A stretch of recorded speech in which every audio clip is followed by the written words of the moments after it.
Muy buenas tardes, compañeros. Bienvenidos a una discusión más. Yo soy Nancy Mora y les estaré hablando sobre la obra El Matadero, la cual fue escrita por Esteban Echeverría. Comencemos hablando un poco sobre el autor.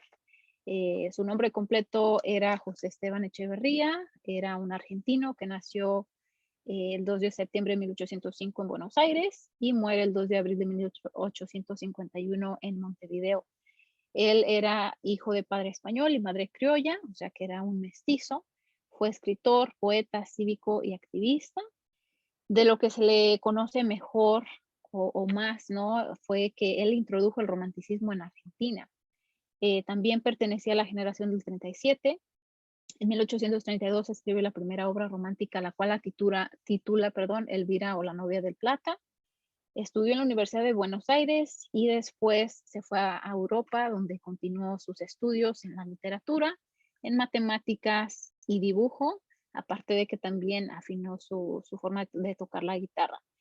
Él fue el fundador de la Asociación de la Joven Generación Argentina, la cual luego se le conoció como Asociación de Mayo, y esta tenía el propósito político de revivir el espíritu revolucionario.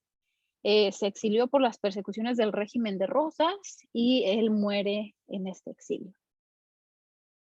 Algunas de sus obras más importantes son Los Consuelos, publicada en 1834, Rimas en 1837, La Insurrección del Sur, del mismo año, La Guitarra, El Ángel Caído, la cual fue una continuación de La Guitarra, y por supuesto la obra que leímos, El Matadero. Ahora cabe de hacer notar o de señalar que El Matadero fue publicado no durante su vida, sino que varios años después de haber muerto. Entonces, hablemos sobre la obra, ¿no? El Matadero fue escrita en 1839 y no se publicó hasta en 1871. Ahora recordemos que él murió en 1851. ¿Quién la publicó? Bueno, la publica su amigo y también el que fue su biógrafo, Juan María Gutiérrez, en Argentina. Y cuál es el contexto histórico, ¿no? De la obra. Básicamente se sitúa en el siglo XIX, durante el gobierno federal de Juan Manuel de Rosas en Argentina.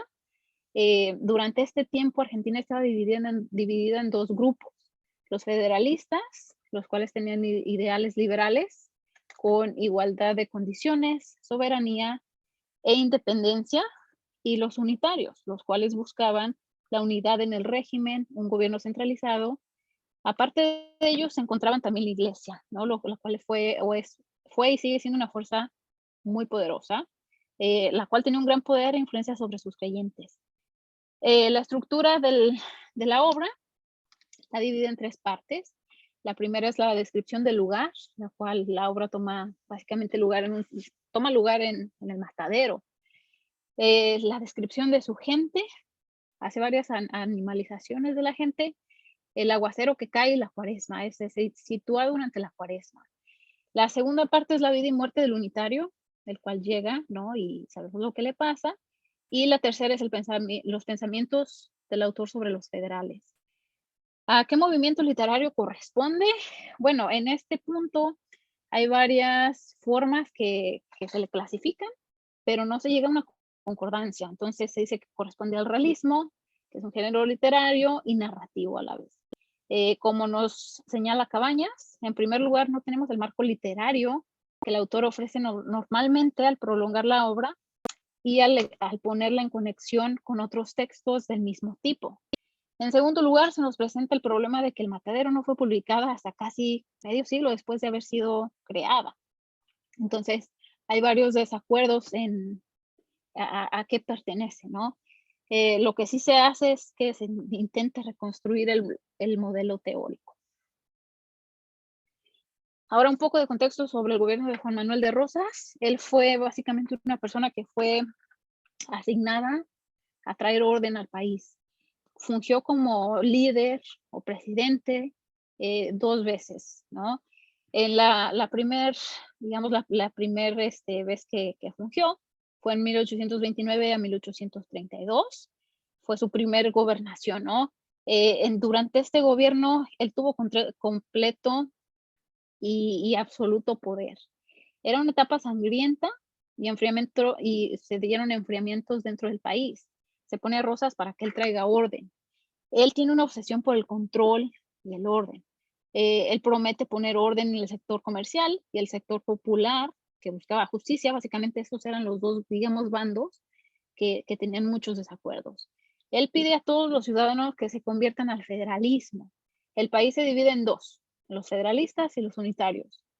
Él controlaba, como ya lo mencioné, todos los aspectos de las ramas gubernamentales, ejecutiva, legislativa y judicial. O sea que si él quería inventarse una ley, la escribía, la redactaba, la pasaba, porque él tenía el control de todo.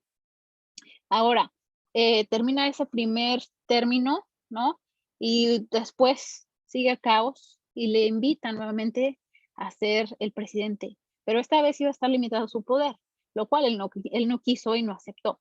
Pasan unos años más y en 1835 nuevamente le ofrecen que regrese al poder, ¿no? Esta vez con poder ilimitado nuevamente. Ahí sí acepta. Entonces, en 1835 vuelve al poder y en este segundo término busca venganza, ¿no? Ahora su esposa fue clave en su régimen porque ella fue la que organiza toda la política rosista. ¿Qué es lo que su gobierno hace? Básicamente persiguen y acosan a las personas que se oponen a su mandato, a sus ideales, y tiene poder absoluto. ¿Qué hace con sus oponentes? Básicamente los elimina, ¿no? Comienza a poner orden por medio de controlar a sus opositores y el federalismo durante esos años finalmente se establece como el único tipo de gobierno en Argentina. Ahora, ¿cuál es la trama de la novela? Marco de la obra, se plantea básicamente durante el tiempo de la Cuaresma. Llega una tormenta que dura 15 días. La tormenta inunda todo, dejando a la población sin alimentos. Muchos estaban enfermos por la indigestión del pescado que comían y por otras enfermedades. Recordemos que durante la Cuaresma no se come carne roja, ¿verdad? Entonces, los alimentos que estaban comiendo, pez, etcétera, los enfermó, ¿no? La lluvia fue tan extensa que la iglesia la condenó como el fin del mundo, básicamente, y le acuñó la culpa a las personas que no se obstinaron a comer carne durante esos 40 días. Principalmente los unitarios fueron a los que señalaron, ¿no? Quienes eran vistos como enemigos de Dios, no solamente del gobierno, sino también de Dios. Después de la lluvia, el día 16, 50 novillos fueron llevados al matadero, donde mucha gente presenciaba el asesinato de cada uno de los animales, ¿no? Era un espectáculo de mucha sangre, pero en el cual la gente se desesperaba por agarrar un poco de carne, o por lo menos tripas o cebo del animal, aunque estuviera completamente cubierto en lodo, porque recuerden, había sido inundado todo, era un loderío por todas partes. La descripción de la matanza es grotesca y muy sangrienta. Ahora, el último novillo de esos 50 se escapa del matadero. Y en el transcurso de intentar atraparlo, un niño queda degollado y la gente no parece tener reacción de empatía, horror, ni siquiera dolor, ¿no? Por la muerte tan fea de ese niño. Llega un hombre del bando opuesto, un unitario, al cual capturan y lo atan a un poste. Le cortan el cabello y lo humillan públicamente. El hombre está completamente enfurecido y antes de que lo desnuden por completo, le brota un chorro de sangre por la boca y la nariz y es como muere. Este espectáculo sangriento también fue de entretenimiento para el público. Al terminar el espectáculo, todos se van de regreso a sus casas con una catarsis, o sea que con una purificación de sus sentimientos más ruines y más bajos. Después de haber presenciado el asesinato de 50 novillos, la decapitación de un niño y la muerte, básicamente la explosión de este otro ser humano. ¿Cuál es el propósito y la crítica del autor? Básicamente hay varias, ¿no? Denuncia y critica al gobierno de Rosas. Recuerden, tenemos los federalistas contra los unitarios. Los federales los pone o los presenta como crueles. Son las personas que persiguen a los que son diferentes, a los que no conforman con lo que se establece. Y los unitarios son los que tienen el sentido común. A los federales también se les describe como crueles e inhumanos. También hay una fuerte crítica a la iglesia. Se señala, ¿no?, la hipocresía y control por medio de las creencias. Hay una línea bastante importante en la obra, en la cual dice: cosa extraña que haya estómagos privilegiados y estómagos sujetos a leyes inviolables y que la iglesia tenga la llave de los estómagos. Básicamente diciendo, o sea, si la iglesia dice sí es sí, no importa que estés rompiendo sus propias reglas, eh, lo cual en sí es una hipocresía, ¿no? Decir, esta regla solo aplica para ciertas personas, pero no para todos. También hace una crítica social. eh, Básicamente dice que la humanidad no tiene sentimientos ni compasión, es ambiciosa, es muy avara, ¿no? El ser humano no tiene empatía por los demás. Bausa nos comenta, señala que si bien los matarifes han terminado con la faena, aún pervive en ellos el espíritu criminal que dinamiza su oficio. Son seres acostumbrados a la matanza y sin ella se hallan insatisfechos. Estos son básicamente los que matan a los animales, ¿no? Entonces, sin estar matando, no se sienten bien, no son ellos. También muestra la fealdad humana, la matanza y el derrame de sangre como un espectáculo. Eh, Echeverría hace varias animalizaciones de los personajes y hay otra cita que me pareció bastante importante, cuando ya muere el niño, ¿no?, decapitado. 1 hora después de su fuga, el toro estaba otra vez en el matadero, donde la poca chusma que había quedado no hablaba sino de sus fechorías.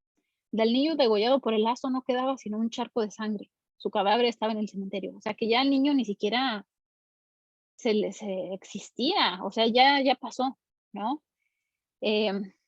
Ahora, para cerrar la charla, les dejo estas 2 preguntas de discusión. En su opinión, ¿qué representa la degollación del niño en la obra? Y la segunda, aunque Echeverría ya había escrito otras obras criticando al gobierno de Rosas, ¿por qué cree que no publicó esta obra durante su vida? Y les dejo la bibliografía. Nos vemos en clase.